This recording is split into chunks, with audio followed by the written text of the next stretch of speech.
whole Siv Industries thing in order to shed a little bit of light on the situation so that everyone doesn't have this terrible fucking vision of who I am, because unfortunately with what happened, people thought their own things about it because they didn't have a lot of information about it and they just assumed. And so I've been unfortunately painted in a more so negative light than what is actually the truth. So basically, I'm gonna try and not look at chat while I just talk about the story, so that people don't get, like, so I don't get distracted, and so that I can just kind of do it all kind of one little bit. But basically,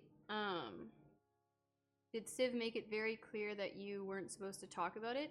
It said in my contract, so the reason why I haven't spoke about this for 2 years is because it said in my contract that I was legally not allowed to say anything that could be misconstrued as negative towards Siv or the brand of Siv Industries. And so unfortunately with what I am going to say, it could be considered negative.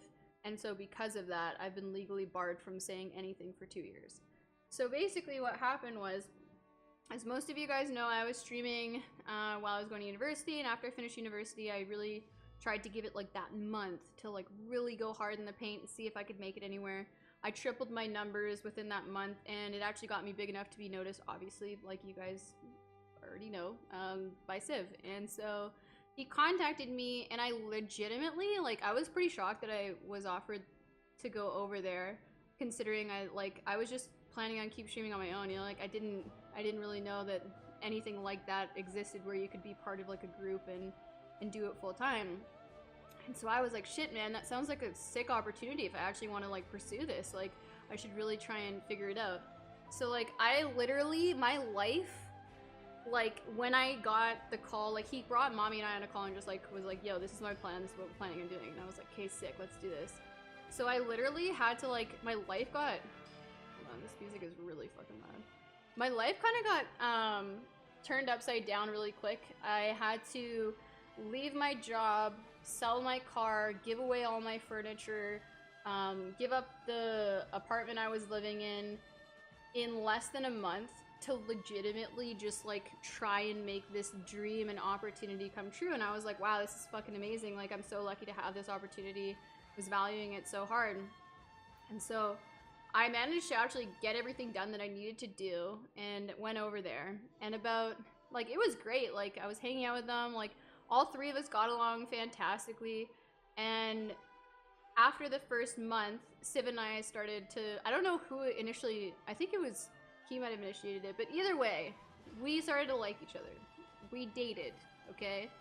But before we dated, he expressed he wanted to date me, and I told him, listen, like, I just left my job. I left everything I had ever owned in Canada to come for this opportunity. The last thing I would want to happen is for us to date, for us to break up, and for me to not have this opportunity and just have it thrown away because of dating my boss, which never do.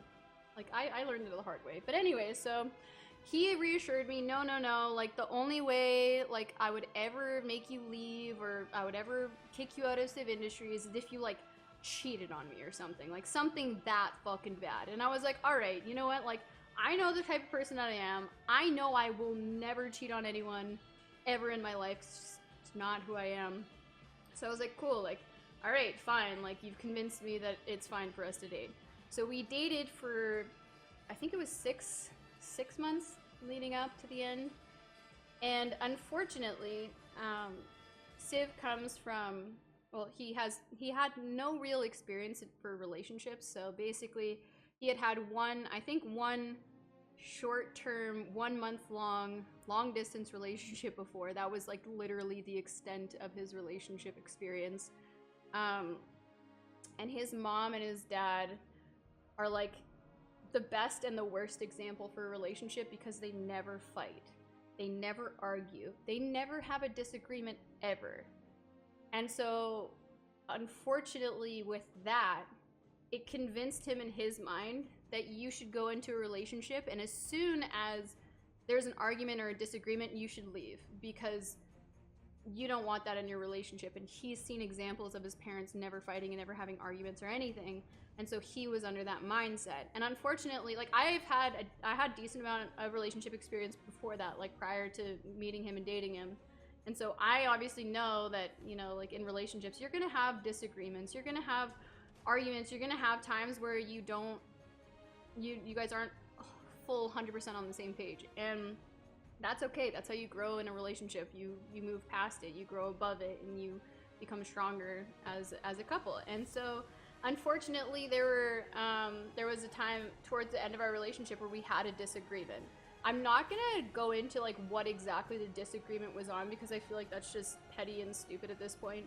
But basically we had a disagreement that made Siv do what he did, which was basically just like, all right, you know, like, we're not together anymore.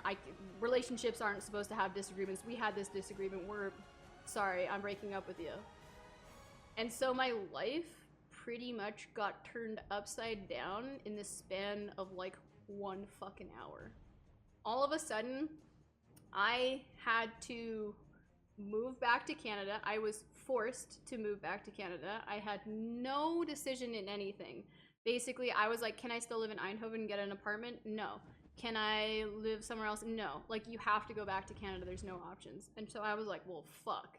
This sucks. Like, you know, we had disagreements, and that's the reason why we broke up. I never cheated on you. I never did anything. Like, my heart was broken because we were actually really close. Like, our relationship wasn't shit.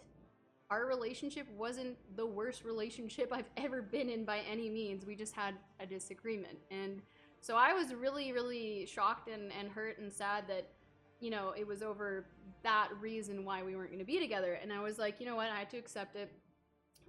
He asked me the same day as breaking up with me, when's your flight back to Canada? The same fucking day. And so I was like, well, fuck. And so over like a couple week period, I got my shit together. I tried to figure out where I was gonna move back in Canada. I tried to figure out like where I was gonna go, what I was gonna do, how I was gonna get the fuck out of there. And I literally had my life turned upside down within a fucking second. And I managed, thank the Lord for friends online. Thank the Lord for my dad and stepmom that helped me set up KP Inc. and that helped me get a place in Toronto with like a sweet setup, and thank the Lord for you guys, truthfully. Because after that shit, when I had to leave, when I was forced, I asked, I was like, can I stay in Siv Industries? He said, only as long as you need to, and then you have to leave. So basically, until you get your shit together in Canada, and then you're kicked out. This is what I've been wanting to tell people for 2 years, mainly because, unfortunately, with what people saw, they saw, oh, KP moved to Siv. Okay, Siv Industries made KP famous, and then KP left Siv. Why did she leave Siv? And what did Siv write on Twitter? Oh yeah, like, it's fine, like, KP's happy, everything's working out, like, basically bullshitting everything. So then everyone comes harking on me thinking, hey, here's KP, what a smart gold-digging fame whore of a streamer. She just took advantage of Siv, pieced the fuck out, and left. When that's not what happened at all! So this is what I've been living with for 2 fucking years. Yeah, he said, that's what he said, Karim. He said, quote unquote, she is done with her YouTube training.